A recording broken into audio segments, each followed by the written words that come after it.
நற்காமன் முருகன் என்ற தலைப்பில் செம்மை வெளியீட்டகத்திலிருந்து அடுத்து வெளிவர இருக்கும் திருக்குழந்தை நூல் குறித்து ஆசான் மா செந்தமிழன் அவர்களோடு ஓர் உரையாடல். உடன் உரையாடுபவர் அத்தி. அனைவருக்கும் வணக்கம். நம்ம அண்ணா கூட திருக்குழந்தை நூல் பற்றிய செவி உரையாடல் நடந்துட்டுருக்கு. இப்போ இது 4வது உரையாடல். இந்த உரையாடலில் முருகுத்தன்மைகள் பற்றி அண்ணா கிட்ட கேள்விகள் கேட்டு நம்ம விளக்கம் பெற்றுக்க போகிறோம். அதில் இப்போ முருகுத்தன்மை பற்றிய நிறைய கொள்கைகள் அண்ணா விளக்கியிருக்காங்க. அண்ணா வணக்கம். முருகுத்தன்மை அப்படின்னா என்னன்னு கொஞ்சம் சொல்லுங்கண்ணா. அத்தி வணக்கம். முருகு தன்மை என்பது ஒரு மிக விரிவான ஒரு கருத்து. அந்த கருத்திலிருந்து பல கொள்கைகள் இருக்கின்றன. முருகு தன்மை என்பது அடிப்படைக்கும் அடிப்படையாக தாதை தன்மை தான். அதாவது தந்தை ஆகிய எம்பெருமானுடைய தன்மைகள் தான் முருகுக்கு அடிப்படை. அதுதான் சாரம்னு கூட சொல்லலாம். அதே வேளை அந்த சாரத்தை கொண்டு வடிவுடையாளாகிய அன்னையின் இயல்புகள் சில பண்பு நிலைகளையும் கொண்டிருப்பது முருகுத்தன்மை. அதிலிருந்து பல வினைகள் எழுகின்றன. பல கொள்கைகளை புரிந்து கொள்ளுதல், கற்பு வெற்பு என்று நம்ம நூல்ல சொல்லுவோம். அதாவது அந்த நூல்களை எல்லாம் கல்வி, அந்த கருத்துக்களை கற்பாக்குதல்னா கல்வியாக்குதல், அந்த கல்வியை வெற்றி பெற செய்தல்னா வெறுப்பாக்குதல். இதுதான் அடிப்படை. அதாவது தாதை தன்மை, அன்னையின் இயல்புகள் ஆகியவற்றோடு கற்பு வெறுப்பு ஆகியவற்றை வினையாக்குதல், கல்வி கற்றல் கற்பித்தல், அந்த கல்வியை வெற்றி பெற செய்தல் அல்லது நிலைநாட்டுதல், இது வெறுப்பு. இதுதான் முருகுத்தன்மை என்பது. இதுல இன்னொரு கருத்தையும் இணைத்து சொல்லணும். சேயோன் எனும் சொல்லுக்கும் முருகு என்ற சொல்லுக்கும் கால இடைவெளி உண்டு. அதாவது சேயோன் என்ற சொல் முதலில் பிறந்த இறைவன் அருளால் பிறந்த மனித குழந்தை, முதல் மாந்த குழந்தை, முதல் ஆண் பாலினத்தின் ஆதி. இந்த குழந்தையை தான் நாம் சேயோன் என்று சொல்றோம். முந்தைய உரையாடல விளக்கியிருக்கிறேன். சேயோன் என்ற சொல்லே தொலைவானவன் என்ற பொருள் தருவதுதான். சேயன் என்பது வேற, சேயோன் என்பது வேற. சேயன் அப்படின்னா சேயாக இருப்பவன். அன் என்பது ஆண்பாலுக்குரிய விகுதி. அது அனைவருக்கும் தெரிஞ்சிருக்கும். ஆனா சேயன்னு சொல்லல, சேயோன் என்று சொல்லப்படுறான். அந்த ஓன் என்று வரும் பொழுது அது ஓங்குதல். பொதுவாகவே ஓ என்பது ஓங்குதலை குறிக்கும். அதாவது செய்வம் என்று சொல்லலாம். நாம் அதனை செய்வம், செய்வேம் இப்படி எல்லாம் சொல்லலாம். செய்வோம் என்றால் அதே கருத்தை அழுத்தி ஓங்கி சொல்லுதல். மறையன், மறைகளை உரைப்பவன் மறையன் என்று சொல்வது முறையான இலக்கணம். ஆனால் மறைகளை உரைப்பவனை மறையோன் என்று சொல்கிறோம் என்றால் அவனே மறைகளுக்கு உரியவன். யாரோ உரைத்த மறையை அவன் இங்கு கற்பிக்கவில்லை. அப்படி இருந்தா அது மறையன். மறையர் தேயம் அப்படின்னா மறையர்கள், மறையை கற்பிப்பவர்கள், கற்றுக்கொண்டிருப்பவர்களுடைய தேயம். மறையர் கூட்டம் என்பது அப்படிப்பட்டது, அவ்வாறான கூட்டத்தினர். மறையோன் என்று சொல்லும் பொழுது அவனே அதில் ஓங்கியவன் என்று பொருள் தரும். இப்ப சேய் என்ற சொல் சேயன் என்றாகாமல் சேயோன் என்றுதான் நமக்கு வழங்கப்பட்டிருக்கிறது. அந்த ஓங்குதல் காலத்தில் நிகழ்வது, பன்னெடுங்காலமாக நிகழ்ந்து கொண்டிருக்கிறது, ஓங்கி கொண்டிருக்கிறது என்பதனாலதான் ஓகாரம் வருது. சேயோன் என்று அவன் அழைக்கப்படுகிறான். இது இதை நம்ம இவ்வளவு விளக்குவதற்கு என்ன காரணம்னா, அந்த முதல் இறைவனின் திருக்குழந்தை கால தொலைவில் இருந்து ஓங்கிக் கொண்டிருப்பது அல்லது கால தொலைவில் ஓங்கியது, அதுதான் சேயோன் என்ற சொல்லுக்கு பொருள். முருகு, முருகன் என்ற சொற்கள் பிந்தையவை. அந்த திருக்குழந்தை மரபில் பலர் வந்தார்கள். பலர் தெய்வங்களாக வழிபடப்படுகிறார்கள். எல்லாவற்றுக்கும் ஒரு கருத்து தொகுப்பு இருக்கு. அதுதான் இறைவனுடைய மகன் முருகன், வேலன், சேயோன், இப்படி எல்லாம் சொல்றது. இதுல நான் இன்னொரு சொல் கூட சொன்னேன், செவ்வேள் என்பது கூட முருகனை அல்லது சேயோனை குறிக்கும் சொல் தான். கந்தன் என்பதும் அவனை குறிக்கிற சொல் தான். இந்த ஒவ்வொரு சொல்லுக்கும் பொருள் இருக்கிறது. இந்த ஒவ்வொரு சொல்லும் வெவ்வேறு காலத்தில் இருந்த அந்த தெய்வ கருத்தை பற்றியது. இவ்வாறானவர்கள் மாந்த வடிவில் வாழ்ந்திருக்கிறார்கள் என்பதனை நம்ம புரிஞ்சுக்கணும். ஏன்னா இறைவனுக்கு உரியது என்னன்னா, அவனுக்கு உடல் இல்லை. பிறவா யாக்கை பெரியோன் இறைவன். பிறவா யாக்கை பெரியோன் என்றுதான் பழந்தமிழ் நூல்கள் இறைவனை கூறுகின்றன. அவனே பேரண்டமாக இருக்கிறான். அவன் ஒரு குறிப்பிட்ட வடிவத்தில் அடங்குவதில்லை என்பதனை திருவாசகத்தில் மாணிக்க வாசகர் மிக மிக தெளிவாக நம்மால் புரிந்து கொள்ள முடியாத ஆழத்திலிருந்து திருவண்ட பகுதியை ஏற்றி அதனை நிலைநாட்டி நிறுவியிருக்கிறார். அவனுக்கு ஆக்கம் அளவு இறுதி இல்லை என்றும் அவர் கூறிவிட்டார். காரைக்கால் அம்மையார் எழுதிய அற்புத திருவந்தாதியும் இறைவன் ஒரு உருவில் அடங்குபவன் அல்லன் என்பதனை சொல்லிட்டாங்க. ஆகவே நமக்கு அந்த கருத்து தெளிவு. வடிவம் எடுத்தோ உருவம் எடுத்தோ வந்தால் அந்த வடிவம் அல்லது உருவம் இறைவனுக்கு உரியது அல்ல. இறைத்தன்மைகளுடன் அது இருக்குமே அன்றி அந்த வடிவமோ உருவமோ இறைவன் அல்லன் என்பது நம்முடைய மிக மிக அடிப்படையான இறையியல் கொள்கை. இதெல்லாமே இந்த சேயோன், முருகன், கந்தன், வேலன் என்று அழைக்கப்படும் யாவரும் மாந்தர்.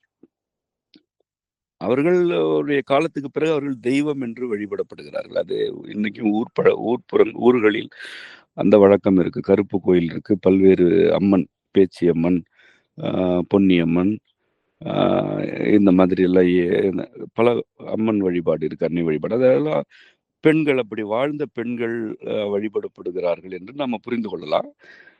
நேரிடையாகவே அன்னைக்கு ஒரு பெயர் கொடுத்து இயல்பு கொடுத்து அப்படி பிறக்கவே இல்லை ஒரு பெண்ணு. ஆனாலும் அன்னைக்கு அந்த இயல்போடு ஒரு திருச்சிலை அமைக்கப்பட்டு வழிபடப்படும் மரபும் உண்டு. அதாவது பிறந்த பெண்கள் ஏதோ சிறப்பாக வாழ்ந்தார்கள், இறைத்தன்மையுடன் இருந்தார்கள். அவர்களுடைய இறுதி காலத்துக்கு பிறகு அவர்கள் தெய்வமாக வழிபடப்படுவதும் உண்டு. அப்படி எந்த பெண்ணும் பிறக்கல, வாழல. ஆனா ஒரு திருச்சிலையை வைத்து இந்த இயல்போடு எங்களை காப்பாற்று, இந்த இயல்பு எங்களுக்கு வேண்டும் என்று கேட்டு அந்த இயல்பு அந்த பகுதிக்கு அருளப்பட்ட பிறகு அந்த திருச்சிலை வழிபடப்படுவதும் உண்டு. அதாவது இப்ப நிறைய மாரி அம்மன் கோயில் இருக்கு. மழை வேண்டி அந்த வேண்டுதலை அன்னை நிறைவேற்றினால் எந்த திருச்சிலை முன்பு அவர்கள் மழை வேண்டும் என்று கேட்டார்களோ அந்த திருச்சிலை மாரி அம்மன் என்று ஆகிவிடும். அப்படி நிறைய சொல்லிட்டே போலாம். இதெல்லாம் அப்படி மாறின்னு ஒரு பெண் பிறந்து அம்மன் ஆயிடல. அந்த இயல்பு, எனக்கு இது வேணும்னு அந்த ஒரு ஊர் மக்கள் கேட்குறாங்க ஒரு நெருக்கடியில, அன்னை அதனை அருளுகிறாள். அப்படி எங்கு அவர்கள் வேண்டினார்களோ அங்கு ஒரு கோயில் எழுப்புவது இன்று இருக்கிற மரபு. அது இதை கேட்கிற பலருக்கு தெரியும். ஒவ்வொருத்தருக்குமே அவங்க ஊர்ல இப்படி ஒரு வழிபாடு இருக்கும். இரண்டுமே உண்டு. மாந்த வடிவில் பிறந்தவர்களை தெய்வமாக வழிபடுவதும் உண்டு. அப்படி பிறக்காமல் ஒரு குறிப்பிட்ட வேண்டுதலுக்காக அருளப்பட்ட தன்மையே தெய்வமாக வழிபடுவதும் உண்டு. இவ்வளவு விளக்கங்கள் ஏன் தேவைப்படுதுன்னா, இந்த முருகன் என்ற சொல்லுக்கு முருகன், வேலன், கந்தன் ஆகிய சொற்களை புரிந்து கொள்ளும் பொழுது இந்த விளக்கம் அடிப்படையானது. அதாவது சேயோன் என்பவன் பிறந்தவன், அவன்தான் முதல் மாந்த குழந்தை, அவன்தான் முதல் ஆண். முருகன் என்று ஒருவன் இருந்தான் என்பதற்கு நம்மிடம் இருக்கும் சான்று முதல் தமிழ் கழகத்தில் முருகவேள் இருந்ததாக இறையனார் அகப்பொருள் உரையில் நக்கீரனார் பதிவு செய்தது. மற்றபடி பார்த்தா அது முருகன்னா ஒரு இடத்துல இல்ல, உலகெங்கும் முருகன் வழிபாடு இருக்கு. அப்ப எல்லா இடங்களுக்குமே முருகன் ஒருத்தன் பிறந்தானா இல்ல. அதுதான் நான் சொன்னது. அந்த முருகன் என்று ஒருவன் பிறந்தான், இருந்தான். அவன் முதல் தமிழ் கழகத்தில் இருந்து தமிழ் கொள்கைகளை தொகுத்து அல்லது ஆக்கி கொடுத்தான் என்பது நம்மிடம் இருக்கும் வரலாறு. அதுதான் நம்முடைய முருகு வழிபாட்டுக்கு உரிய சாரமான கொள்கை. அதுதான். அதே வேளை உலகில் எத்தனையோ நாடுகள்ல முருக வழிபாடு இருக்கு. அப்ப அங்கெல்லாம் இருந்தது யார் என்றால் இந்த முருகன் என்ற இந்த தன்மை இருக்குல்ல, இந்த முருகன் என்ற தன்மையை ஒவ்வொரு இனக்குழுவும் அல்லது பிற நாடுகளில் இருந்த அந்த காலத்தில் இருந்த மாந்த கூட்டமும் புரிந்து கொண்டு ஏதோ ஒரு வேண்டுதலை முன்வைத்து அந்த வேண்டுதல் நிறைவேற்றப்பட்ட பிறகு அது முருகு வழிபாடாக மாற்றமடையுது. அங்கெல்லாம் முருகன் பிறந்தான்னு எடுத்துக்க கூடாது. அதற்காக தான் நான் சொல்றேன். முருகன் என்பவன் அக்காலத்து தென் இன்னைக்கு கடலுக்குள்ள போயிடுச்சு. அந்த முதல் கழகம் இருந்த நிலம், அது அந்த நிலத்தில் அது பெருநிலம், அது கடலுக்குள்ள மூழ்கியது மாபெரும் நிலப்பகுதி.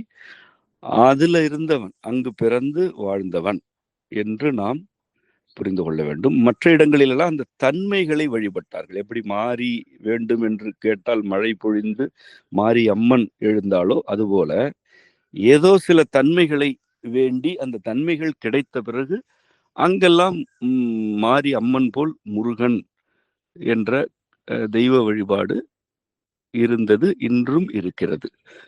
இவை எல்லாவற்றுக்கும் அடிப்படை தான் அந்த தாதை தன்மை. அவனுடைய தன்மை என்ன அப்படின்னா தாதை தன்மை என்ன? தந்தையுடைய தன்மை. தந்தைக்கு என்ன தன்மை இருக்கு? பொதுமை. எல்லாம் பொது, யாவும் பொதுவானவையே என்பது தாதையின் தன்மை. எவ்வளவு மாறுபாடுகள், முரண்பாடுகள் அல்லது வேற்றுமைகள் இருந்தாலும் இந்த எல்லாம் எங்கிருந்து வருது? ஒரு மூலத்திலிருந்து வருது. நெருப்பும் நீரும் கூட காற்று என்ற ஒரு பூதத்திலிருந்து தான் பிறக்கின்றன. அப்ப நெருப்புக்குள்ளேயும் காற்றை பார்க்க முடியும், நீருக்குள்ளேயும் காற்றை பார்க்க முடியும். அப்ப காற்று வேறு, ஆகாயம் வேற இல்ல. ஆகாயத்திலிருந்து தான் காற்றே வருகிறது. ஆகவே காற்றுக்குள் ஆகாயத்தை உணர இயலும். ஆகாயம் எங்கிருந்து வருது? அணுக்களின் கூட்டமைவுனால வருது. அப்ப ஆகாயத்துக்குள்ள அணுக்களின் கூட்டமைவை உணர முடியும். அணுக்கள் எங்கிருந்து வருது? பரத்திலிருந்து வருகின்றன. பரம் எங்கிருந்து வருகிறது என்று கேள்வி எழுப்பிக் கொண்டே போனால் யாவும் சிவம் என்று நாம் அழைக்கும் நம் தந்தையின் பண்பிலிருந்து வருகின்றன. அந்த பண்பு என்ன? யாவும் யாமே, எல்லாமே பொதுமையில் தான் இருக்கின்றன. பொதுமையில் இருந்துதான் தனித்தன்மைகள் விளைகின்றன என்பதுதான் தாதை தன்மை. அந்த தாதை தன்மை முருகு கொண்டிருக்கும் அடிப்படையான இயல்பு, அடிப்படையான தன்மை. அது மிக மிக அடிப்படையானது. அதே வேளை இது வேறு அது வேறு என்ற தனித்தன்மைகளை யார் கொடுக்கிறா? அன்னை கொடுக்கிறா. அவதான் நீர் வேற நெருப்பு வேறன்ற. அப்படி இருக்கிறதுனாலதான் ஐம்பூத சேர்க்கை நிகழுது, பேரண்ட பொருட்கள் இருக்கின்றன, உயிரினங்கள் பெறுகின்றன. தனித்தன்மை இல்லை, எல்லாமே பொதுமை மட்டும்தான்னா யாருக்கும் உடல் கிடையாது, மனம் இல்லை, எதுவும் இல்லை, வாழ்க்கை இல்லை, இருத்தலும் இல்லை. அப்போ ஒரு பக்கம் யாவற்றிலும் பொதுமையை நோக்கும் தாதைத்தன்மை, இன்னொரு பக்கம் அன்னையின் மடியில் அவன் எப்பொழுதும் இருப்பதனால் அன்னையின் வடிவுடையாளின் தன்மை. இந்த இரண்டும் பொருந்தி வினையாற்றுவதுதான் முருகு உடை தன்மை. அதனாலதான் நீங்க பாத்தீங்கன்னா செருக்கு அழித்தவன் என்று அந்த சூரர்களை அழித்தவன், இப்படி எல்லாம் இதெல்லாம் தாதைத்தன்மையின் அடிப்படையில பாத்தீங்கன்னா சூரன்னு தனியா யார் இருக்கா? இல்ல. அசுரர்னு யார் இருக்கா? இல்ல. மாந்தர் தனியான, எல்லாமே ஒரு மூலத்திலிருந்து தான் வருகிறது. இது தாதையோட தன்மை. ஆனா அண்ணன் என்ன சொல்றான்னா, இல்ல இதெல்லாம் தீவினை, இதை அழிக்கணும்ன்றான். ஏன்னா அது அன்னையோட தன்மை, தனித்தன்மைகளை பேணுதல் அவ. அந்த தன்மைகளை ஏற்று முருகன் தீவினைகளை அழித்தான் என்று நம்மிட்ட துன்பம் இருக்கு. அவனே தந்தையின் மகனாக தாதை தன்மையுடன் இருந்தான் என்ற கருத்தும் இருக்கு. இப்ப இந்த இரண்டையும் பொருத்தி புரிந்து கொள்ள வேண்டும். அதை எப்படி சுருக்கமா வச்சுக்கலாம்னா, சொல்லுவாங்க செருக்கு அழிப்பவன் முருகன். அப்ப செருக்கு அழிக்கணும். அதுதான். அப்ப செருக்கு என்னன்னா தாதை தன்மைக்கு எதிரானது. ஒரு சிலர் செருக்குடன் இருக்கிறார்கள்னா என்ன செய்யறாங்க? மற்ற உயிரினங்களை உடன் மாந்த கூட்டத்தை துன்புறுத்துறாங்க தங்களுடைய செருக்குனால. தாதை தன்மையை நிலைநாட்ட வேண்டும் என்றாலே செருக்கு அழிக்க வேண்டியிருக்கு. அந்த அழித்தலை நிகழ்த்துவது அன்னையின் தொழில். அதனை அவன் எடுத்துக்கொள்கிறான். எதற்காக அழிக்கிறான் என்று பார்த்தா பொதுமைக்காக அழிக்கிறான், தாதை தன்மைக்காக அழிக்கிறான். இதுதான் முருகுடைய அடிப்படையான தன்மை.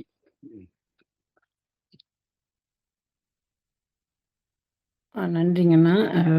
அருமையான விளக்கம் எப்பொழுதும் போல. இப்போ வந்து யாவற்றினுள்ளும் தாதை, தந்தை ஆகிய அம்மையப்பனின் தன்மையில் இருக்கின்றத உணரும் திண்மை தான் முருகன் சொல்றோம். அந்த திண்மைன்ற சொல்ல கொஞ்சம் விளக்க முடியுமாங்கண்ணா? திண்மை என்பது அந்த திடமான, மிகவும் உறுதியான, மிக குறைந்த அசைவு கொண்ட என்று பொருள். திண்ணம் என்பது வந்து அதில் எனக்கு வந்து மாற்று கருத்து இல்லை. திண்ணமாக இருக்கிறேன்னா அதில் என்ன அசைக்க இயலாது என்று பொருள். அதுதான் நான் சொன்னபடி எல்லாவற்றிலும் இறைவனுடைய பண்பு தான் இருக்கிறது. அது அன்பு. அன்புதான் சிவம் என்பது தாதை தன்மை. அதில் அந்த அல்லது முருகனுக்கு உரியது என்னன்னா திண்ணம். அதுல அசைக்க இயலாது அவனை. நான் ஏற்கனவே சொன்னபடி அந்த செருக்கை அழித்தல் கூட அந்த அன்புக்காக தான். இப்படி செய்யலாமா, இது வந்து தவறா, இது வந்து பாவமா அப்படின்னா அது பாவம் புண்ணியம் அதெல்லாம் இல்லை. தாதையுடைய தன்மைக்கு எதிராக எது இருந்தாலும் அதனை அழிப்பேன் என்று நிற்கிறது தான் அந்த திண்ணம். அதே போல பிற சூழலுக்கோ பிற உயிரினங்களுக்கோ உரியவற்றை வேண்டியவற்றை செய்தல் அல்லது வழங்குதல் என்பதிலும் திண்ணமாக இருக்கிறது. அதிலும் திண்ணம். நன்மைகள் என்று பார்த்தா நன்மைகளிலும் திண்ணம், தீமையை அழித்தல் என்று பார்த்தா அதிலும் திண்ணம். இந்த இரண்டும் வேற வேற இல்லை. பொது பார்வைக்கு வேற வேறையா இருக்கும். ஆனா இப்ப முருகனை பற்றிய பக்தி வழிபட்டவர்களுக்கு இதெல்லாம் நான் சொல்றதெல்லாம் என்ன தெரியும். உண்மையில் சொல்ல போனா எனக்கு அதுல அந்த சடங்கு கதைகள்லாம் அதிகம் தெரியாது. ஆனா கேள்விப்பட்ட வரையில முருகு கதைகள் அல்லது துன்பங்கள் எல்லாமே இப்படித்தான் இருக்கு. ஒரு பக்கம் பார்த்தா வேண்டியவற்றை அவன் கொடுக்கிறான், அருளுகிறான். இப்ப இதெல்லாம் என்னோட கருத்துல எனக்கு இப்படி ஒரு தெய்வத்தின் மீதெல்லாம் ஒரு வழிபாட்டு பார்வை இல்லை. முருகன் மீது எனக்கு ஒரு துளி வழிபாட்டு பார்வையும் இல்லை. இந்த நூல் எழுதப்பட வேண்டும் என்பதற்காக எழுதியிருக்கிறேன், அவ்வளவுதான். இதெல்லாம் என்னோட கருத்தா யாரும் புரிந்து கொள்ளக்கூடாது. அருளுபவன் இறைவன் தான். இதெல்லாம் எந்த தெய்வமும் அருளாது. முருகன் என்பவன் உடல் எடுத்து வந்த ஒருவன். அவன் ஆற்றிய வினைகளால் அவன் இன்று தெய்வமாக மதிக்கப்படுகிறான். நம் இறையியல் அதனை ஏற்றுக்கொண்டிருக்கிறது. இவ்வளவுதான். அதுக்கு மேல முருகன் அருளினான் என்பதெல்லாம் எனக்கு மாறுபாடான கருத்து. நான் அதில் எந்த காலத்தும் உடன்பட மாட்டேன். ஆனா இந்த மக்களோட நம்பிக்கைக்காக சொல்றேன். வேண்டியவற்றை அவன் அருளுகிறான் என்பது ஒரு பக்கம், தீவினைகளை அழித்தான் என்பது இன்னொரு பக்கம். இந்த ரெண்டுக்கும் ஒரு மைய புள்ளி தான் இருக்கு. அந்த மைய புள்ளி என்னன்னா அது அந்த திண்ணம், தாதை தன்மையில திண்ணமாக இருத்தல் என்பதுதான். நன்றிங்கண்ணா. அடுத்து வந்து இப்ப நம்ம முருகத்த தன்மை பத்தி பேசிட்டு இருக்கப்போ, அந்த தமிழாகிய மறைதான் முருகின் கருவறைன்னு நம் கொள்கை விளக்கியிருக்கீங்க. அத பத்தி கொஞ்சம் விளக்குங்கண்ணா. நம்முடைய தமிழ் நூல் கொள்கையிலிருந்து அதை சொல்ல முடியும். தமிழ் நூல் என்ற நூல் நம்ம ஏற்கனவே வெளியிட்டிருக்கிறோம். தமிழ் நூல் என்பது இந்த பேரண்டத்தின் அடிப்படையாக இருக்கும் ஆற்றல் நூல் தான். அதாவது ஆற்றலுடைய சூத்திரங்கள், இலக்கணம் பற்றி நம்ம ஏற்கனவே ஆற்றல் நூல் வெளியிட்டோம்.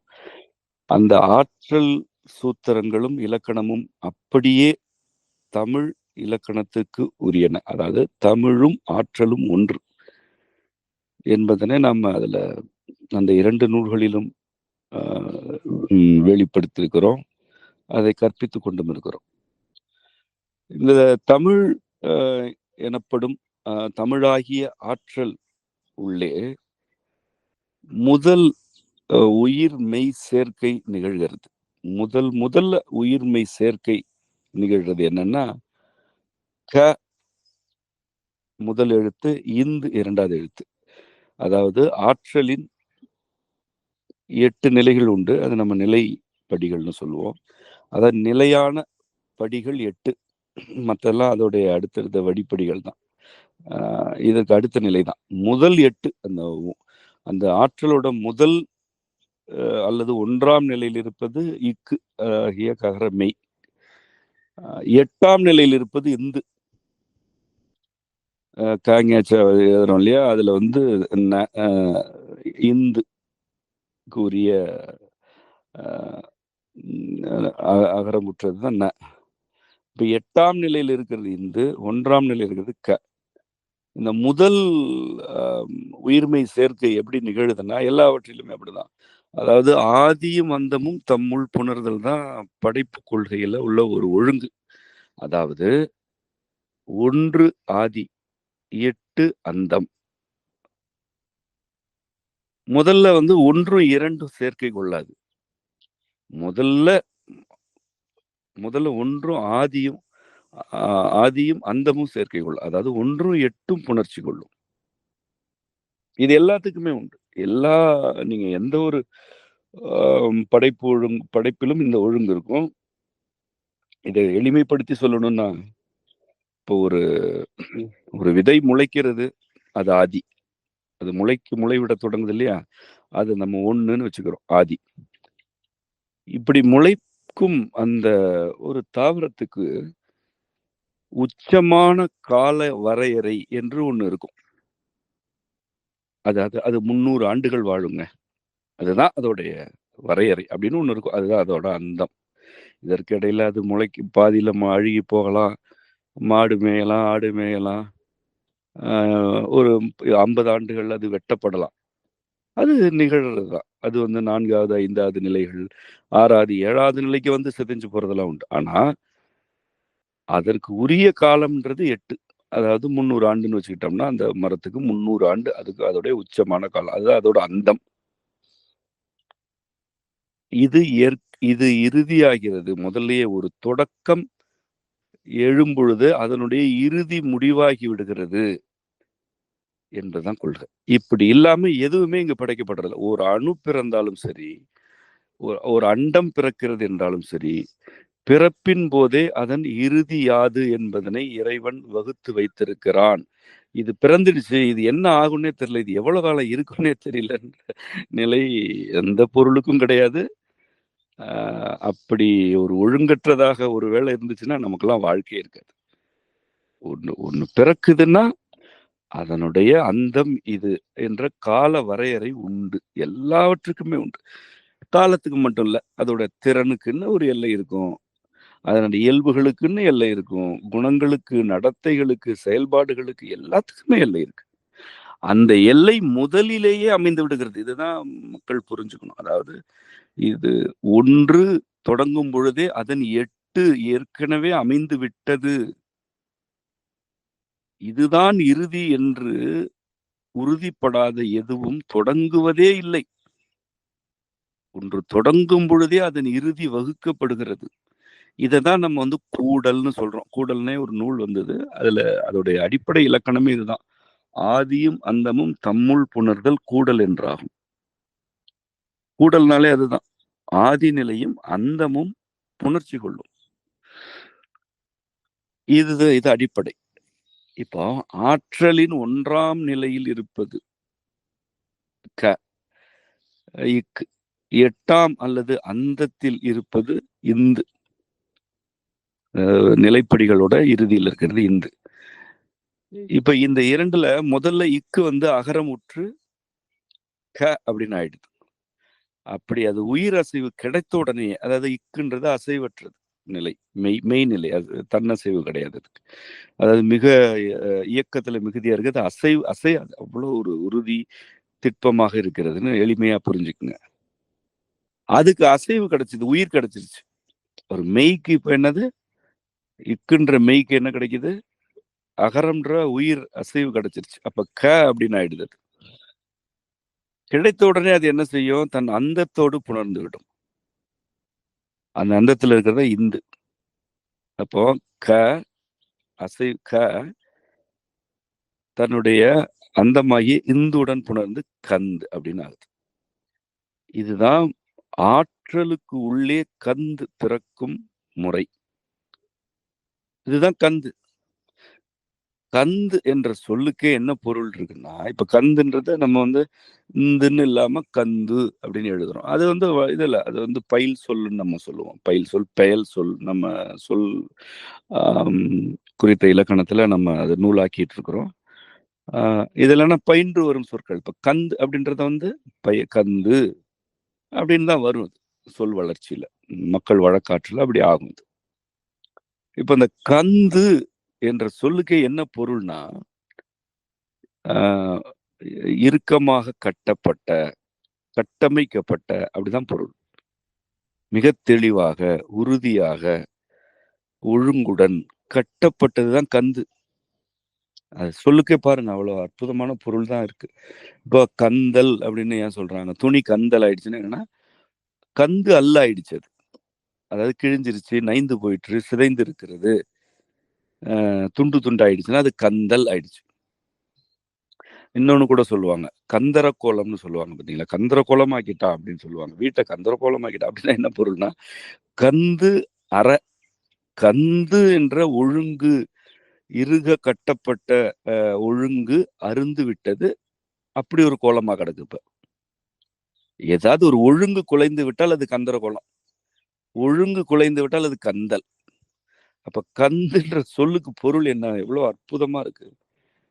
ஆதி முதல் அந்தம் வரை உள்ள யாவற்றையும் ஒழுங்குடன் எது கட்டமைக்கிறதோ அதுதான் கந்து. இந்த சொல்லுக்கு இதுதான் பொருள். இன்று அக்காலத்திலும் இக்காலத்திலும் மக்கள் வழக்கிலுமே இதுதான் பொருள். இப்ப கந்தன் அப்படின்றது ஆண்பாலா அப்படி வந்துருது, கந்துல இருந்துதான் கந்தன் அப்படின்னு வந்து. இதுல நம்ம தமிழ் நூல்லையே இதுக்கான மறைமொழி மற்றும் இலக்கணம் பதிவு செய்திருக்கிறோம். கந்தே முதல் மைந்துன்னு சொல்றோம். இறைவனுக்கு முதல் மைந்து வந்து கந்து. ஏன்னா அதுதான் முதல் உயிர்மையாகுது. அதாவது ஆற்றலுக்குள்ளேயே பிறக்கிறது கந்து, அணுவே இன்னும் பிறக்கல. ஆற்றலோட முதல் 8 நிலைகள்லயே கந்து வந்துருது. ஆற்றலுடைய 64ஆம் நிலைக்கு பிறகுதான் அணுக்களை பிறக்க போகுது. இது முதல் 8 நிலையிலேயே உயிர்மெய்யாயிடுது. கந்து என்பது பிறக்கிறது என்பதனாலதான் கந்தே முதல் மைந்து அப்படின்னு நம்ம சொல்றோம். இது வந்து சேயோன் முருகன் என்று சொல்றோம் இல்லையா, இதெல்லாமே மனித உடல் கொண்ட வடிவங்கள்.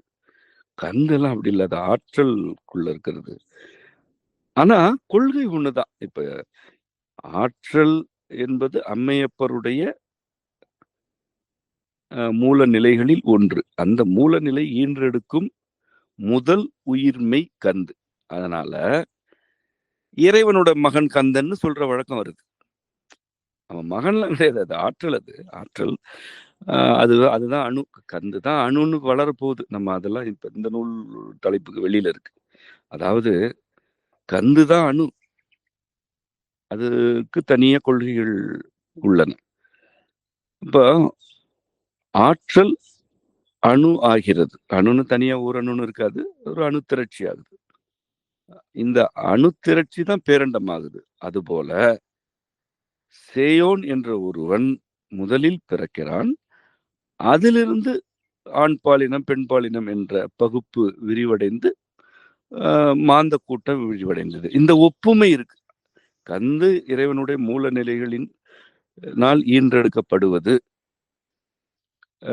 சேயோன் மாந்த வடிவில் இறைவனால் ஈன்றெடுக்கப்பட்டவன். அதனால கந்தன் என்பது இறைவன் மகன்னு சொல்ற வழக்கம் வந்துருச்சு. நான் கந்து என்பது நான் சொன்னபடி ஒரு கருத்து, அது ஆற்றலுக்குள்ள இருக்கிறது. இந்த இது இதுதான் அடிப்படை. இதனால நம்ம என்ன புரிஞ்சுக்க வேண்டியிருக்குன்னா, இந்த திருக்குழந்தை அல்லது இந்த சேயோன் என்பது அடிப்படையா தமிழின் பிள்ளை. அது தமிழ் என்ற கருவறையிலிருந்து பிறக்கும் பிள்ளை தான் சேயோன். ஏன்னா ஆற்றல் ஆகிய தமிழிலிருந்து பிறந்ததுதான் கந்தே. அதுதான் கருப்பையே. தமிழ் தான் கந்துக்கு கருப்பையே. தமிழ் தான் முருகனுக்கு சேயோனுக்கு கருப்பை என்பது உறுதியினும் உறுதி. எவ்விதமான கேள்விகளுக்கும் இடமில்லாத வகையில் அல்லது எக்கேள்வி வந்தாலும் எளிதில் போகிற போக்கில் நிறுவத்தக்க அளவிலான உறுதியான கருத்து அது. அதனாலதான் நம்ம முந்தைய உரையாடல் கூட சொன்னேன், தமிழுக்கும் முருகனுக்குமான உறவு என்பது மிக அடிப்படையானது. ஏன்னா மக்கள் வழக்கத்திலே என்ன இருக்கு, நாம நான் இந்த அடிப்படையில் தான் ஒரு கொள்கையாகத்தான் இதை விளக்குறேன், வெறும் நம்பிக்கையாக இல்லை. முன்னர் கூறியவாறு முருகனை பற்றிய நம்பிக்கைகளை பதிவு செய்யறது என்னுடைய வேலையும் இல்லை, எனக்கு அப்படி ஒரு பார்வையும் முருகன் மீதெல்லாம் இல்லை. இது இந்த மொழியின் வரலாறு, இறைத்தமிழின் வரலாறு. இறைத்தமிழ் ஈன்றெடுத்த பிள்ளை என்பதனால் எம்பெருமானுடைய படைப்புகளில் முருகும் ஒன்று என்பதனால் எப்படி ஒரு மரத்தை வியந்து அல்லது நீரை நிலத்தை வியந்து அதன் கொள்கைகளை பெற்று நூலாக்குகிறோமோ அதுபோலத்தான் நான் இந்த கருத்துக்களை நூலாக்குகிறேன். நம்பிக்கை சார்ந்ததே அல்ல, இவை எல்லாமே கொள்கைகள். நன்றிங்கண்ணா. இப்போ இந்த கந்தென்னும் ஐந்துக்கு முன்னாடி இருக்கிற நிலையா நம்ம ஓங்காரம், ஓம் என்னும் மந்திரத்தை நீங்க விளக்கியிருக்கீங்க. அதை பற்றி கொஞ்சம் சொல்லுங்கண்ணா. ஓம் என்பது நான் அது தொடக்கத்திலேயே சொன்னதுனால இப்போ எளிதா புரியும். இப்போ சேயன் அப்படின்னு சொல்லலை, ஓன் சேயோன் அப்படிதான் சொல்றோம். ஏன்னா இந்த ஓகாரம் வர்ற இடத்துல ஓங்கி மேலெழுந்து நிலைநாட்டும் தன்மை இந்த ஓகாரத்துக்கு உண்டு. அதுதான் அது ஓகாரம்னாலே அதுதான். ஓனாலே ஓங்கி மேலெழுதல் தான். இதுல என்ன ஒரு அற்புதம்னா, அதாவது இப்ப எல்லாமே ஒரு கற்பனை பயணத்துக்கு தான் போகணும். ஒரு வடிவமா ஆற்றல் உடைய மையம், ஆற்றலுக்கெல்லாம் மைநிலைன்னு ஒண்ணு இருக்கு. அது 32வது நிலை. மொத்தம் 64 படிநிலைகள் உண்டு. அதுல 32வது இடம் ஆற்றலுக்குரிய மைநிலை. இந்த 32ல இருந்து உகரம், அதுதான் முதல் அசைவு. அது முதல்ல இன்னொன்னு சொல்லிடணும், அதாவது முதல் உயிரசைவு அகரம் அல்ல, உகரம் தான். ன்றது நிறைந்த அசைவு, அதாவது நிறைவாயிடுச்சு, அங்கதான் நிறையுது தான். ஆனா முதல் அசைவுன்னா உகரம் தான். தான் முதல் உயிர் அசைவே. அடுத்து அது இகரத்துல விரிவடைது, அகரத்துல நிறைவடைது. முதலில் பிறக்கும் உயிர் அசைவு அகரம் அல்ல, உகரம்தான். நிறைவடைவது அகரத்துல. இந்த வேறுபாடு நல்லா புரியணும். அதனாலதான் நம்ம இலக்கணத்திலே பாத்தீங்கன்னா, தொல்காப்பிய இலக்கணத்துல அவர் இதை சொல்லல, ஆனா இலக்கணத்துல உள்ள கருத்தை மட்டும் சொல்றது தொல்காப்பியர் கருத்து அல்ல, தொல்காப்பியத்தில் இருக்கும் கருத்தும் அல்ல. 2 அதாவது 3 எழுத்துக்கள் இயல்பில் கொன்றுவன. அது விடுவோம், அது தனியா ஆயுதம்ன்றது மிக விரிவா உரையாடப்பட வேண்டியது. தமிழ் நூல்ல இருக்கு அந்த கொள்கைகள் எல்லாம். அவை இல்லாமல் உகர இகரத்துக்கு மட்டும் குன்றும் இயல்பு உண்டு, ஒலிப்பில் குன்றும் இயல்பு உண்டுன்னு தொல்காப்பியர் சொல்றார். குற்றியல் உகரம், குற்றியல் இகரம்.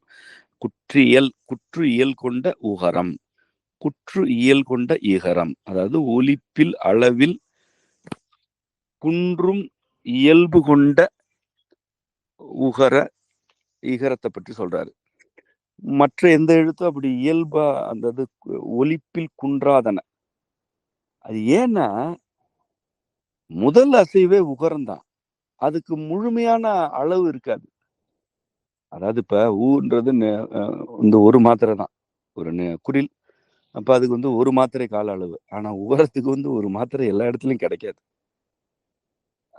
இகரமும் அப்படிதான். ஒரு மாத்திரை தான். ஆனா ஒரு மாத்திரை எல்லா இடத்துலயும் கிடைக்கும். இப்ப நம்ம இசை மாணாக்கருக்குள்ள அது தெரியும்னா, எங்கெல்லாம் இகர, உகரம் வருதோ அங்கெல்லாம் அது எப்படி பாட வேண்டி இருக்கும்னு நான் சொல்லிக் குடுப்பேன். அகரம் இருந்ததுன்னா நல்லா பாடுங்க. நல்லா அழுத்தி பாடுங்க. ஆனா இகர, உகரம் இருக்குன்னா, மென்மையா பாடுங்க. அசைவ குறைவா குடுங்க. அழுத்தாதீங்க உகரத்த அப்படின்னு அழுத்த இயலாது. அழுத்துனா இசை கெட்டு போகும். இதுக்காக தான் இந்த இலக்கணத்தை வந்து தொல்காப்பியர் அழகா பதிவு பண்ணிடுறாரு. இந்த 2க்கு மட்டும் குன்றும் இயல்பு இருக்குன்னு சொல்றாரு. அகக்கு உண்டு. அத பத்தி நம்ம இப்ப உரையாட வேண்டாம். அது முற்றிலும் வேற ஒரு ஆழத்துல இருக்கிற தலைப்பு அது. இப்போ முதல் அசைவு உகரம். அதுதான் அதனாலதான் இப்போ இவ்வளவு சொன்னேன். அதுக்கு வந்து கால அளவே குறைவு தான் முதல் அசைவுன்றனால. இகரம் வந்து 2வது அசைவு. நிறைவடைகிறது அகரத்துல. தொல்காப்பிய இலக்கணம் இருக்கு. இப்போ இக்கு, உ, கூன்னு ஆயிடுது. இப்ப என்ன ஆயிடுதுன்னா, இந்த கு இக்கோடைய இயல்பு தணிஞ்சு தான் கூன் ஆகுது. இச்சோட ஊ சேர்ந்ததுன்னா சூன் ஆகுது. இச்சுன்றோம், அப்புறம் சூன்றோம். அப்படி சொல்ல மாட்டோம். இப்ப இந்த புணர்ச்சியில என்ன ஆயிடுதுன்னா, அந்த மெய்யெழுத்தோட இயல்பே தனியும். அப்படின்றோம். உகரம் சேர்ந்தா மூன்றோம். அப்படி சொல்ல மாட்டோம். இது எல்லா இடத்துக்குமே உண்டு. நீங்க இட்டு, டு, டு அப்படியே டு அவ்வளவுதான். இப்படி எல்லா எழுத்துமே இந்த பிற உயிரெழுத்துகளோட சேரும் பொழுது இயல்புல கொஞ்சம் குன்றும். ஆனால் தொல்காப்பியர் அழகா சொல்றாரு, அகரத்தோடு சேரும் பொழுது மட்டும் அகரம் வந்து தன் இயல்பில் குன்றாதுன்றாரு. அதாவது ஊ, ஈ, ஏ இது எல்லாமே வந்து அதுவும் சரி, அந்த மெய்யெழுத்தும் இயல்புல குன்றும். ஊ ஒரு மாத்திரை, கு அதுவும் ஒரு மாத்திரை தான். அது எப்படி? இக்குக்கு அரை மாத்திரை இருக்கு. அதோட ஊ சேர்ந்துச்சுன்னா 1.5 மாத்திரை வரணும். ஆனா கு அப்படின்றப்ப அது ஒரு மாத்திரையா தான் கொடுக்குது. இதுதான் வந்து இந்த உயிர்மை புணர்ச்சியில இருக்குது. அது ஒரு இலக்கணம் தான். அதுக்குள்ள நிறைய இது உண்டு, ஆழ்நிலைகள் உண்டு. இந்த அப்ப வந்து கு அப்படிதான் சொல்ல முடியும் நீங்க. ஆனா இக்கோட ஆ சேருது. க. இப்ப க, க இவ்வளவு நீட்டலாம். ஆனா கூ நீட்டினீங்கன்னா கூன்னு ஆயிடும். கவ க இப்படியே நீட்டி சொல்லிட்டே இருக்கலாம். கூன்னு கொஞ்சம் நீட்டாலே கூ நெடில் ஆயிடும். இப்படி நீங்க மக்களே ஒவ்வொரு உயிரெழுத்தையும் அப்படியான புணர்ச்சி இலக்கணப்படி வந்து சொல்லி பாருங்க. நீங்க அகரத்துக்குரியதை மட்டும் இயல்பில் குன்றாம நீட்டி சொல்ல முடியும். க, ச, த, ப இப்படி சொல்ல முடியும். ஆனா இப்ப பே அத வந்து பேனா பேன்னு நெடில் ஆயிடும். அதுதான் ஏன்னா அகரம் வந்து நிறைவடைந்தது. அசைவுல நிறைவடைந்தது. உகரம்லாம் வந்து நிறைவு முதல் நிலை. அதனால இதுதான். இதெல்லாமே சான்று நான் சொல்றேன். நீங்க மக்கள் புரிஞ்சுக்கிறதுக்காக சொல்ல சான்று. இப்ப இதுல உகரத்த அதனால என்னன்னா, ஒரு ஊனா போட்டுட்டு ஒரு ஊ போட்டுட்டு எதையும் எழுத தொடங்குற வழக்கம் இருக்கு. அதுக்கு என்ன சொல்றாங்கன்னா, பிள்ளையார் சுழின்னு இன்னைக்கு சொல்றாங்க. பிள்ளையார்னோடனே வேற ஒரு உருவத்த இன்னைக்கு கொண்டு வந்து வச்சுட்டதுனால என்ன ஆயிடுதுன்னா, அது அந்த உருவத்துக்குரியதுன்னு ஆயிடுச்சு. பிள்ளையார் சுழின்னா என்ன? பிள்ளையோட சுழி அது. பிள்ளை. இறைவனுடைய பிள்ளை. அதுதான் அதுக்கு பொருள். இறைவனோட பிள்ளையோடைய சுழி. அது பாருங்க. சுழினா என்ன? இப்ப நம்ம வந்து ஆங்கிலத்துல 0ன்னு சொல்றோம். 0ன்னு சொல்ற வழக்கமும் இருக்குது. பிற மொழியினால. இப்போ அதுதான் இந்த சுழின்றது என்ன? பிள்ளையார் சுழி அது. பிள்ளையுடைய சுழி. இப்ப சுழின்றது என்ன? அது வந்து ஒரு ஒரு ஒரு ஏதுமற்றது. எல்லாவற்றையும் உள்ளடக்கி இருக்கு. ஆனா தனியா அதுக்கு வந்து ஒரு மதிப்பு இல்ல. அப்ப உகரம் என்பது என்னன்னா, முதல் அசைவு. ஏன்னா அது முதல்ல அசைறதுனால அது முதல் பிள்ளை. இறைவனுடைய முதல் உயிர் அசைவு. உயிரோட அசைவே உகரம் தான். அதனால அது இறைவனோட பிள்ளை. அதுக்கு தனித்த மதிப்பு இல்ல. வெறும் உயிருக்கு என்ன மதிப்பு இருக்கு? அது இக்கோட சேர்ந்தாதான், மெய் இருந்தாதான். அப்ப அதனால அது வந்து அது சுழிதான், அது தன்னை எல்லாத்தையும் வச்சிட்டு இருக்கு. ஆனா அதுக்கு ஒரு தனித்த மதிப்பு இல்ல என்ற பொருள்ல பிள்ளையார் சுழின்னு சொல்றாங்க. இல்லைன்னா அதை ஏன் சுழின்னு சொல்லணும்? சுழிச்சு விடுற மாதிரியா இருக்கு அந்த எழுத்து. ஒரு சின்ன சுழி இருக்கு, அதுக்கப்புறம் நீளமா ஒரு கோடு போட்டு தான் ஊ எழுதுறோம் நம்ம. இப்ப இதெல்லாம் என்னன்னா நம்ம கிட்ட இன்னும் இருக்கக்கூடிய அந்த நம்முடைய தொன்மைக்கான சான்றுகள் இதெல்லாம். அப்ப இதுனா ஒரு உகரம்ன்றது முதல் அசைவு அப்படின்னு நமக்கு தெரிஞ்சிருது. இந்த முதல் அசைவும் முதல் அசைவு உகரம், இதுவும் நிறைவு நிலையில் இருக்கும் இயல்பில் குன்றா தன்மையில் இருக்கும் அகரமும் ஒன்றோடு ஒன்று சேருது. இந்த ஆதி எந்த புணர்ச்சி சொன்ன இல்லையா, 1 8 முதல்ல சேர்ந்துரும். அதுக்கப்புறம் தான் 2 3 4ல இருந்து 7 வரைக்கும் வரும். விதையுடைய முளைக்கிற நிலையிலிருந்தே அதனுடைய இறுதி காலம் முடிவாயிடும். அதான் ஆதி அந்த புணர்ச்சி. உகரம் வரும் பொழுதே அகரத்தின் நிறைவு நிலை இருக்கு, கொள்கையா இருக்கு. அந்த அகரமும் உகரமும் எங்க சேருதுன்னா மையத்துல சேருது. அதாவது ஆற்றலின் மையத்துல, ஆற்றலுடைய மையம், தமிழ் மொழியின் மையத்தில் உகரமும் அகரமும் சேர்கின்றன. இதுதான் ஓ. உ அ அதான் ஓ. இந்த உ அ ஆகிய ஓ ஆற்றல் மையத்துக்கு உள் புகுந்து ஓங்குகின்றன. ஏன்னா ஆற்றலோட மையம் எப்படி இருக்கும்?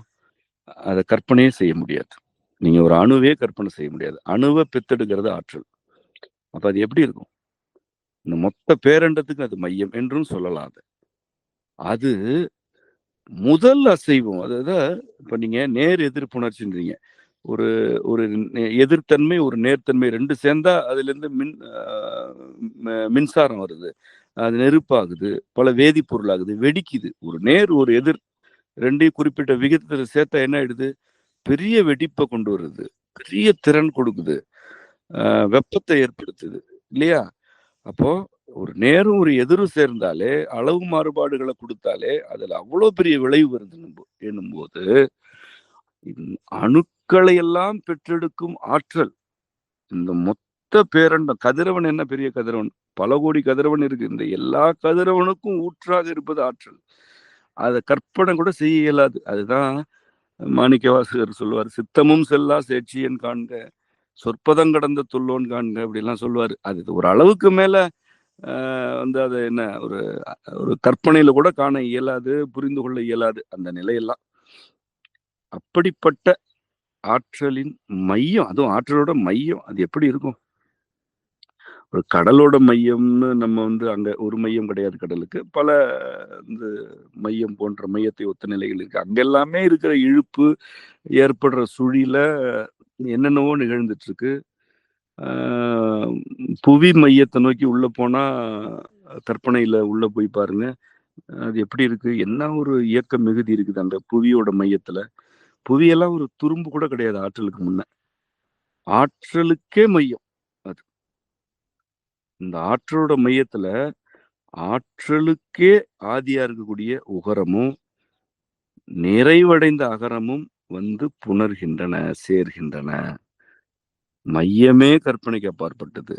இதுல ஆதி அந்த புணர்ச்சி, அகர உகர புணர்ச்சி நிகழ்ந்தா என்ன ஆகும்? அது எல்லைகளெல்லாம், ஆற்றலுடைய எல்லையெல்லாம் விரிச்சு ஓங்குது. இந்த அப்படி ஓங்கிதான் ஓன்னு ஆகுது. அப்படியே ஓங்கி போயிட்டே இருக்கு, ஓன்னு போகுது. அதுதான் பாத்தீங்கன்னா தமிழ்ல அடக்க முடியாத உணர்ச்சிக்கு வந்து 2 எழுத்து தான் வைப்பாங்க. ஒன்று ஓ, இன்னொன்னு ஆவண்ணா ஆ. அந்த இதுல திருவந்தாதியில எல்லாம் அம்மா பாடியிருப்பாங்க. ஆ ஆ ஆ அப்படின்லாம் வந்து அந்த உணர்ச்சியை கொண்டு வந்திருப்பாங்க. ஔவையார் கூட முட்டுவேன்கோள் பாடல்ல ஆஹா ஒல்லென கூவேன்கோள்னு சொல்லுவாங்க. அது நம்ம வழக்கம் அது. நம்ம மரபுல வந்து ஆ அப்படின்னு சொன்னா, இப்ப ஆ அப்படின்றோம் இல்லையா? அது என்னன்னா உணர்ச்சி வந்து ஒரு வரம்புல அடக்க முடியலன்னா அது ஆ அப்படின்னு சொல்லுவோம் நம்ம. அதேபோல ஓவென்று அழுதான், ஓவென்று மழை பொழிந்தது.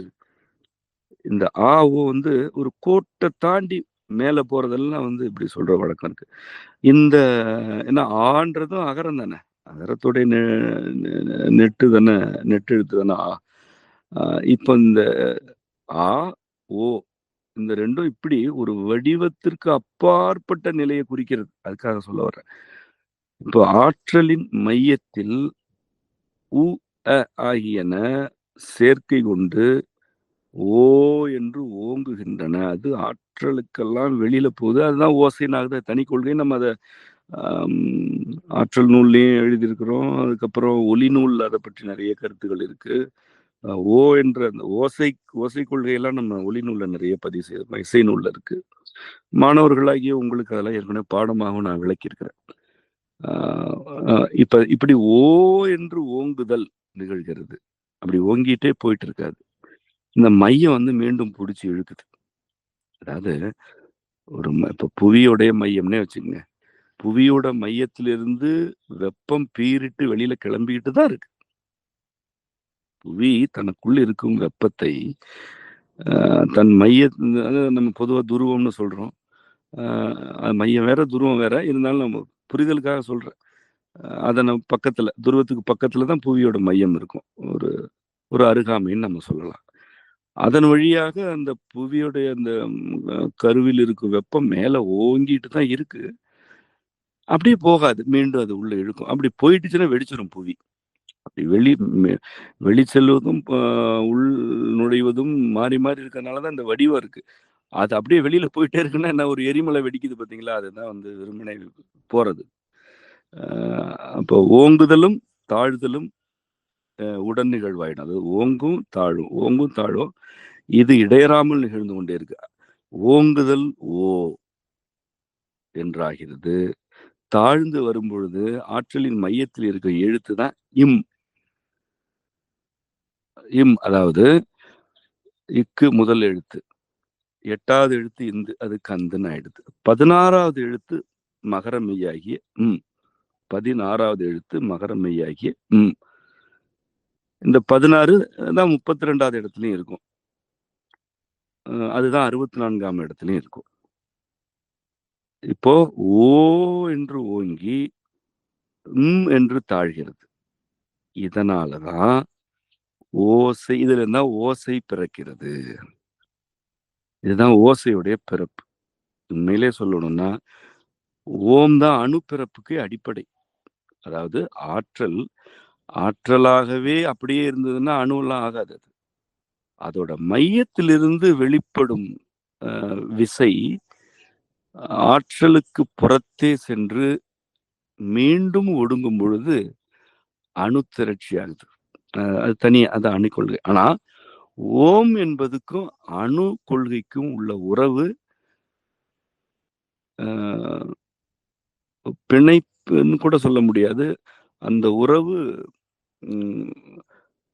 ஆழ்ந்த செறிவானது. ஓம் இல்லையேல் அணு இல்லை, அப்படி சொல்லலாம். ஓம் தான் அணு, அணுதான் ஓம் என்று சொல்லலாம். ஏன்னா ஓம்னு நம்ம வந்து எழுத்தா பார்க்கல. ஆற்றலின் ஆதி அந்த புணர்ச்சி, ஆற்றல் மையத்தில் உள்ள 32ஆம் நிலை, இவற்றுடைய சேர்க்கை தான் ஓசை. இதுதான் ஓம். இதிலிருந்து தான் அடுத்த அணுத்திரட்சி பிறக்குது. அதனால நீங்க பார்த்தா அந்த இப்போ அணுத்திரட்சி இதை சொல்லுவாங்கல்ல, ஓம் என்பதை வந்து இறைவனுக்கு மகன் கற்பித்தான் அப்படின்னு. அதெல்லாம் ஒரு மிகையா சொல்றது. ஆனா என்ன அடிப்படைன்னா, ஆற்றலுக்கு வெளியே சென்று மீண்டும் உள்ளே ஒடுங்கியதுனாலதான் அணுன்னு ஒண்ணு பிறக்குது. அந்த பிறந்த அணுதான் கந்தன். இத வேற வகையில இந்த முருக பக்தர்களுடைய வழக்கமான உணர்ச்சி மேலிட்ட சொற்களால அது இறைவனுக்கே என்றெல்லாம் சொல்றாங்க. ஆனா அடிப்படை இதுதான் நான் புரிஞ்சுக்கிறேன். இந்த கதையெல்லாம் கேட்கும்போது ஒரு பிள்ளை அது தன்னுடைய தந்தையின் எல்லைக்கு வெளியே சென்றுட்டு மீண்டும் வந்து ஒரு வடிவம் பெறுகிறது என்னும் பொழுது அந்த வடிவம் தான் தனது வடிவம் என்று அது ஆக்கிக் கொள்கிறது. அதனால அது தந்தையை மீறி விட்டதாக அது ஆயிடாது. தந்தை தான் மடியே, மையமே தந்தை தான். அந்த மையம் இல்லைன்னா ஒண்ணுமே கிடையாது. ஆனா அப்படி ஒரு உணர்ச்சி மேலிட்ட பக்தியில இப்படி எல்லாம் சொல்றது கேட்கிறோம் நம்ம. இப்ப நம்ம அந்த ஓம்க்கு வருவோம். ஓம் என்பது அப்ப என்னன்னா, ஆற்றலின் ஆதி அந்தம், ஆற்றல் மையத்தில் அ நுழைந்து, ஓங்கி மீண்டும் மையத்தை நோக்கி ஈர்க்கப்படும் பொழுது அமையும் வடிவம். அதுதான் ஓம். அ மகர மெய் தான் மைத்துல இருக்கு. அதனால தான் இப்ப மை அப்படின்னு சொல்றோம்ல, மைன்றதே தானே. மைனா மையம், மைனா கருமை, மையினா இருள், மைனா பண்புக்கு அடிப்படை. இது எல்லாமே ஏன் வந்துன்னா, அது மகரமை வந்து ஆற்றலோட மையத்துல இருக்கு. மையத்துல இருக்கிறத மைன்னு தான் சொல்றோம் நம்ம. இம்மால தான் சொல்றோம் அத. அதனால தான் நான் எப்பொழுதும் சொல்றது, இந்த மொழியெல்லாம் எந்த மனிதரும் செய்யல. இது இறைவனே அ அருளிய மொழி, அருளிக் கொண்டிருக்கும் மொழி. இது இறைத்தமிழ்னு சொல்றது. இங்க இப்படி ஒவ்வொரு எழுத்துக்கு பின்புலத்திலயும் பேரண்ட கொள்கை இருக்கு. ஒவ்வொரு எழுத்தின் சொல்லின் பின்புலத்திலயும் ஆ பேரண்டத்தின் ஆழ்நிலைகள் இருக்கின்றன. ஒவ்வொரு எழுத்து கூட காரணம் இல்லாமலோ அல்லது நோக்கங்கள் இல்லாமலோ இல்ல. எல்லாவற்றுக்குமே காரணம் இருக்கு. எல்லாவற்றுக்குமே ஆழ்ந்த நோக்கங்களும், கொள்கைகளும் இருக்கு. இதுதான் என்ற அந்த அ ஈரெழுத்து ஒரு மொழி குறித்த விளக்கம். மிக்க நன்றிங்கண்ணா. அருமையான விளக்கம். அடுத்து இப்ப இந்த முருகு தன்மை பத்தி நம்ம பேசிட்டு இருக்கிறப்போ, இந்த அ நற்காமம்னு ஒரு கொள்கை விளக்கியிருக்கீங்க. அதுல அ இப்போ பொருந்தச் செய்தல் காமம்னு நம்ம அ செம்மைக் கொள்கையில இருக்கு. இப்ப இந்த நற்காமம் அத பத்தி கொஞ்சம் விளக்குங்கண்ணா. முருகுடைய தன்மைகள் அல்லது திருக்குழந்தை தன்மைகளில் இன்றியமையாதது காமம். ஆ அதுக்கு அதற்குரிய ம் பல சான்றுகள நம்ம கழக நூல்கள்ல பார்க்குறோம். ஆ வேலன் வெறியாட்டு என்ற ஒரு வழக்காறு அக்கால பல 1000 ஆண்டுகளாக இருந்தது. வேலன் வெறியாட்டு என்பது என்னன்னா, பருவத்துக்கு வந்த பெண், அவளுக்கு உடல் கிளர்ச்சி ஏற்படும் பொழுது, தன்னுடைய உடலுக்கு கிளர்ச்சி தருபவன் வேலன் என்று புரிந்து கொள்கிறாள். அல்லது ஒரு பருவ கிளர்ச்சியை வழங்குவதே வேலனின் தன்மைதான் என்று புரிந்து கொள்கிறார். அதுதான் நம்ம தமிழ் மரபு. அதுதான் மரபே. அத பற்றி நெறைய பாடல்கள் இருக்கு. வேலன் வெறியாட்டு பற்றி. ஆ அதற்குன்னே தனியாக அந்த வெறியாட்டு நிகழ்த்துவோர், அந்த வெறியை தணிப்பவர்கள் எல்லாம், முதியவர்கள் எல்லாம் ஊர்களில் இருந்தார்கள். ஆம். இப்போ அது ஏன் அப்படி வந்ததுன்னா, முதல் ஆணவன் தான். முதலில் பிறந்த ஆண் குழந்தை எனும் பொழுது புணர்ச்சி அவனிடமிருந்து தானே தொடங்குது. அதுக்கு முன்னாடி பெண்மை தன் புணர்ச்சியின் வழியாக பிள்ளைகளை ஈன்றெடுத்துட்டு இருந்துச்சு. முதல்ல ஆண்ன்னு ஒருத்தன் வர்றான், ஆண்குறியோட வர்றான், ஆணுக்குரிய உடல் அமைப்போட வர்றான். அப்ப புணர்ச்சி நிகழத் தொடங்குது. வழி வழியா வரும்போது பல 1000 ஆண்டுகள் ஆன பிறகும் கூட, அந்த இறைவனின் திருக்குழந்தை தான் முதல் ஆண் என்பதனால, அவன் முதலாகத்தான புணர்ச்சி வந்தது. என்பதனால் அவன்தான் இந்த பருவ கிளர்ச்சி, உடல் கிளர்ச்சிக்கு ஆன தெய்வம் என்ற அளவுல ஆயிட்டான். அது ஆயிடுச்சு அது. ஆ. இது அந்த நிலையில வந்து அவன் வந்து இப்ப முருகுன்ற நிலைக்கு அடுத்தது இதெல்லாம். வேலன் என்பது வந்து அந்த நிலை. அது இப்ப வேலன்றது வேற ஒரு பல குறியீடுகளை உள்ளடக்கியது. இப்ப நம்ம அவ்வளோ போக வேண்டாம் அதுல. ஆனா, காமத்துக்கு உரியவன் இறைவனின் மகன். இது அடிப்படை.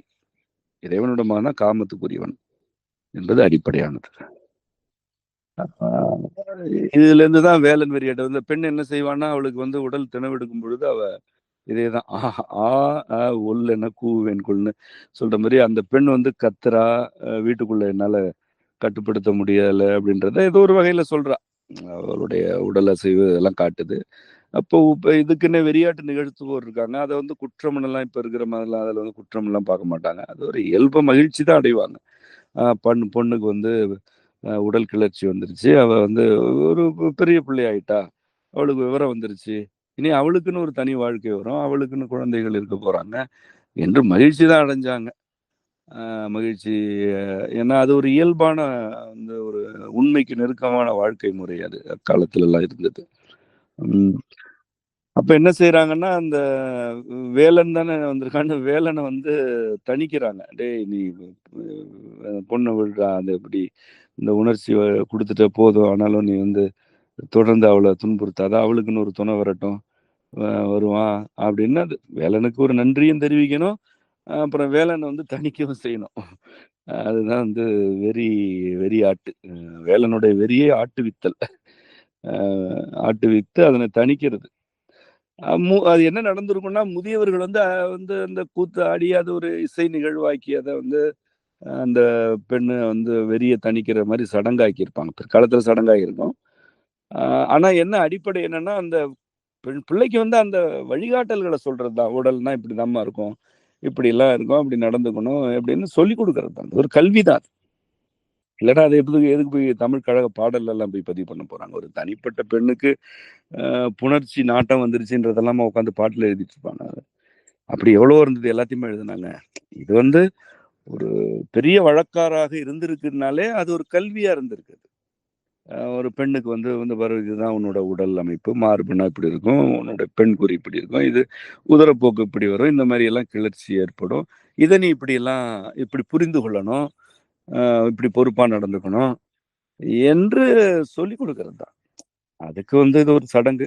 அத தொடங்கி வைப்பவன் வேலன் என்பதுதான் அப்போ இருந்த நம்ம மரபில் இருந்த கருத்து. இததான் வந்து நம்ம நற்காமம் அப்படின்னு சொல்றோம். இப்போ நல் அ அப்படின்ற சொல்லுக்கும் விளக்கம் இருக்கு. இப்போ ஆண்மைக்குரிய இலக்கணத்திலேயே நற்றிமை உகுத்தல்னு இருக்கு. அதாவது நற்றிமை உகுத்தல்னா என்னன்னா, நன்மையான நல்ல உறுதித்தன்மை கொண்டவற்றை உகுத்துக் கொண்டே இருத்தல். அது ஆண்மைக்குரிய இலக்கணம் அது. நன்மைனா என்னன்னா, எது நிறைவை தருமோ அதனை செய்தால் நன்மை.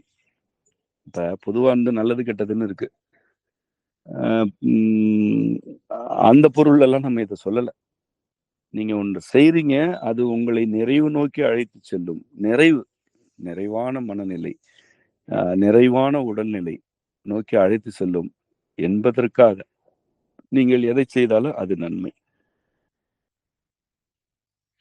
நிறைவு தராது, நிறைவுக்கு எதிரானது அப்படின்னா தீமை.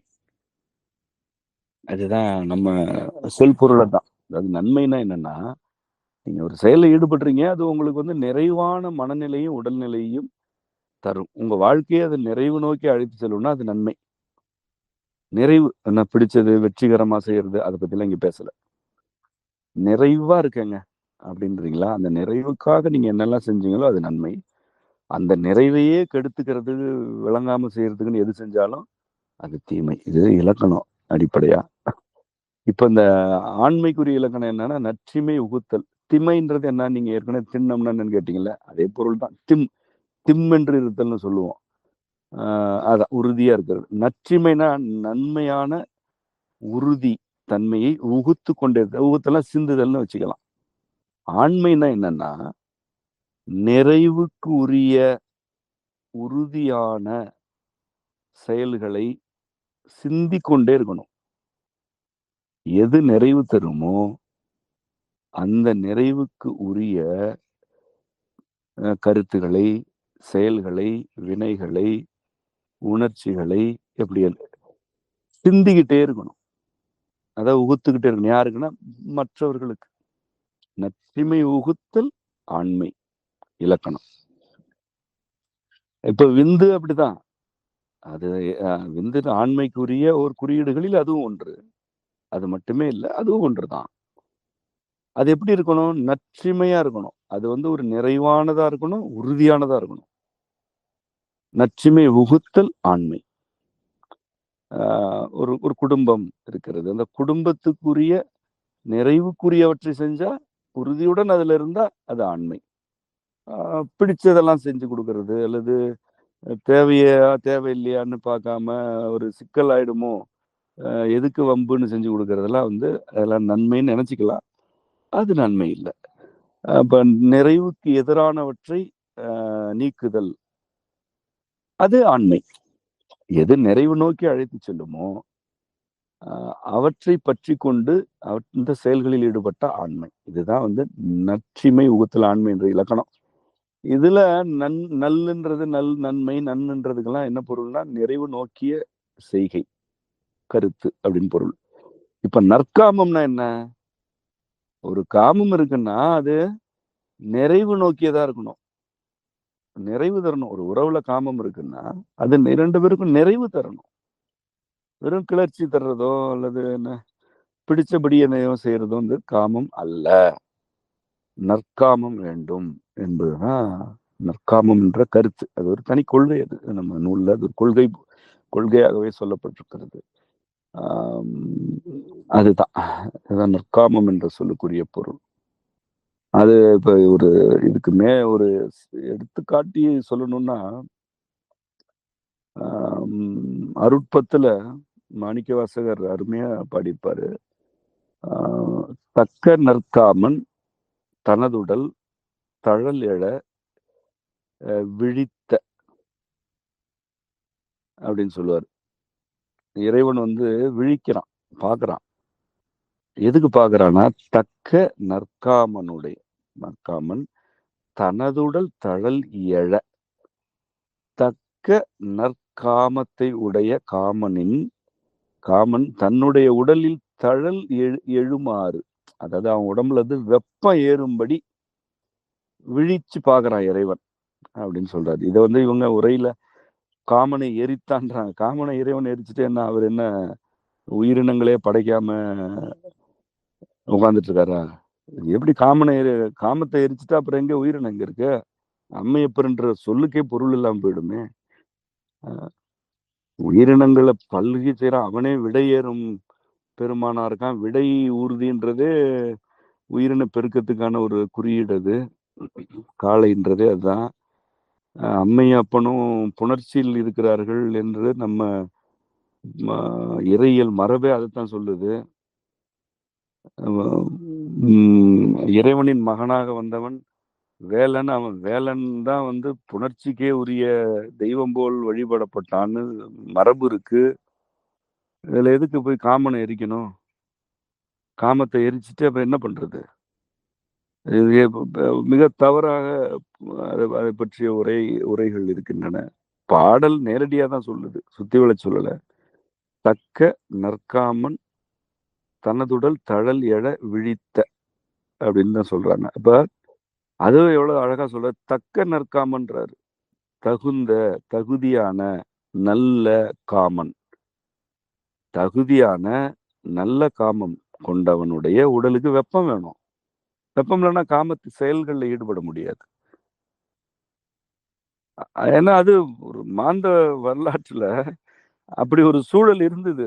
ஒரு பனி மிகுந்து குளிர்ச்சி மிகுந்த சூழல் இருந்த பொழுது வெப்பம் எவன் உடம்புல ஏறுனுச்சோ அவன் தான் புணர்ச்சி கொண்டா. அங்கதான் குழந்தை பிறந்து இனம் பெருகுனுச்சு. அது எங்கேயோ இருந்ததுன்னு இல்லை, இன்றும் புவியின் பல பகுதிகள் அது இருக்கே. அவன் அந்த உடம்புல எல்லாம் வெப்பம் ஏறலைன்னா புணர்ச்சியே கிடையாது. அந்த வெப்பத்தை ஏற்றிக்கிறதுக்கு தான் சில பழக்க வழக்கங்கள் எல்லாம் வச்சிருக்காங்க. மது அருந்துதல் போன்ற பழக்கம்லாம் பல இடங்கள்ல இருக்கு. நமக்கு அப்படி கிடையாது. நம்முடைய மரபுல எல்லாம் இறைவன் உடல்லே வெப்பத்தை தழல்ல கொடுத்து வச்சுட்டான். நம்ம சூழலே அப்படி வச்சிருக்கிறான். இன்னும் இதை சொல்லணும்னா, குறிஞ்சி திணைக்கு உரிய உரிப்பொருளா புணர்ச்சி தான் நமக்கு வகுக்கப்பட்டிருக்கு. குறிஞ்சிக்கு உரியவனே சேவன் தான். அங்க உரிப்பொருளே புணர்ச்சி தான். பாடுபொருள் எல்லாமே புணர்ச்சி தொடர்பானதுதான் மிகுதியா இருக்கு. எப்படி அப்புறம் எதுக்கு இப்போ காமனை எரிச்சுட்டு எதுக்கு புணர்ச்சியை கொடுக்கணும்? ரொம்ப தவறான பிழையான ஒரு புரிதல்களை முன் வச்சிட்டு இருக்கிறாங்க. தக்க நற்காமம், காமம் வந்து தகுதியுடையதாக இருக்கும் என்றால் அது நற்காமம் என்றால் அதற்கு இறைவன் என்ன உடலில் வெப்பம் தழல் வழங்கினான். அவன் பார்த்தான்னாலே அந்த இறைவனோட பார்வையை அந்த காமத்துக்குரிய வெப்பத்தை கொடுத்துரும் என்பதுதான் அதுக்கு பொருள். காமன் என்பது ஒரு குறியீடு, அதுக்குள்ள நம்ம போகணும். அப்போ நற்காமம் என்பதுனா, நற்காமம் அப்படின்றது இதுதான். நிறைவு நோக்கிய காம செயல் அல்லது கருத்து தான் நற்காமம். மற்றது எதுவும் நற்காமம் கிடையாது. நிறைவை நோக்காது என்றால் பிடித்தது இச்சைக்காக செய்யறது, உணர்ச்சிக்கு ஆட்பட்டு செய்யறது, இதெல்லாம் வந்து காமம் அல்ல, அது நற்காமம் அல்ல என்பதுதான் கருத்து. திருக்குழந்தையாகிய முருகன் அல்லது வேலன் நற்காமத்துக்குரியவன் என்பதுதான் நூல் சொல்லும் கருத்து. நன்றிங்கண்ணா. அதுதான் அந்த மறைமொழியில முந்தி நற்காமம் முந்தி பெற்றமை பந்தனை ஓங்க அது முருகுற்றார்களேன்னு நம்ம மறைமொழியில விளக்கியிருக்கோம். நன்றிங்கண்ணா. அருமையான விளக்கம் கொடுத்தீங்க. என்னோட கேள்விகள் மூலமா மற்றவங்களுக்கும் விளக்கம் கிடைக்கும், பயனுள்ளதா இருக்கும்னு நம்புறேன். மேலும் இந்த வாய்ப்பு கொடுத்ததுக்கு ரொம்ப நன்றிங்கண்ணா. வணக்கம்ண்ணா. நன்றி அத்தி. இந்த உரையாடலை மேற்கொண்ட உங்களுக்கும் இதனை செவிமடுத்து உள்வாங்கும் யாவருக்கும் அம்மையப்பர் அருள் நிறைவதாக. வணக்கம். வணக்கம்.